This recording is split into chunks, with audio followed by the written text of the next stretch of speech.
Chaque jour, un verset de la Bible, une pensée et une invitation. Plus de power avec Léo. Si tu devais te décrire et dire qui tu es, comment tu te vois, que dirais-tu? Aurais-tu un langage bienveillant envers toi-même? Très souvent, j'entends les gens dire des choses comme « je suis bête »,« je suis nul »,« quel malheureux que je suis moche ». Je n'aime pas quand les gens ils parlent comme ça. Et encore moins quand quelqu'un essaye de s'exprimer avec ces phrases que je n'apprécie pas. Par exemple, j'ai un ami très proche que chaque fois que je lui partage une difficulté, un problème dans ma vie, il me dit « Ah mon pauvre !» Et je réponds automatiquement « Moi pauvre ?» Non, non, non, non, je suis très riche. Je suis un enfant du roi de l'univers. Oui, je sais que ce sont des expressions, mais je ne peux pas parler ainsi d'un fils ou d'une fille de Dieu.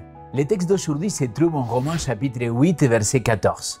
Car ceux qui sont conduits par l'Esprit de Dieu sont fils de Dieu.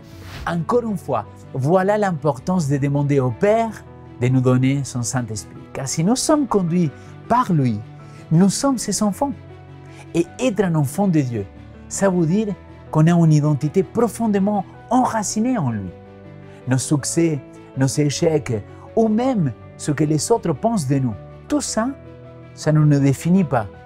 Non, ce qui nous définit, c'est notre relation avec notre Père Céleste.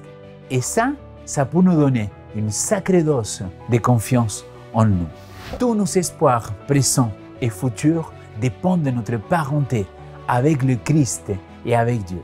L'apôtre Paul le souligne en termes énergiques pour confirmer notre foi sur ces points, qui sont conduits par l'Esprit de Dieu et dont le cœur renferme la grâce du Christ. Il déclare « L'Esprit lui-même rend témoignage à notre esprit que nous sommes enfants de Dieu. » Or, si nous sommes enfants, nous sommes aussi héritiers, héritiers de Dieu et co-héritiers de Christ. Si toutefois nous souffrons avec lui, afin d'être aussi glorifiés avec lui. Romains chapitre 8, versets 16 et 17. Mon ami, peu importe ton âge ou ce que tu penses de toi-même, laisse-moi te dire que tu es un prince, tu es une princesse de l'Éternel. Tu es l'héritier des rois de l'univers. En fin de compte, être un enfant de Dieu, c'est un privilège de dingue qui peut rendre notre vie de tous les jours superbe, plein de sens et avec un but. C'est un rappel constant qu'on n'est jamais tout seul dans cette aventure, qu'on a un Père Céleste qui nous adore, qui nous aime et qui nous montre le chemin. Aujourd'hui, je t'invite à te laisser guider par le Saint-Esprit. Laisse-le te convaincre que tu es vraiment un fils, une fille de Dieu.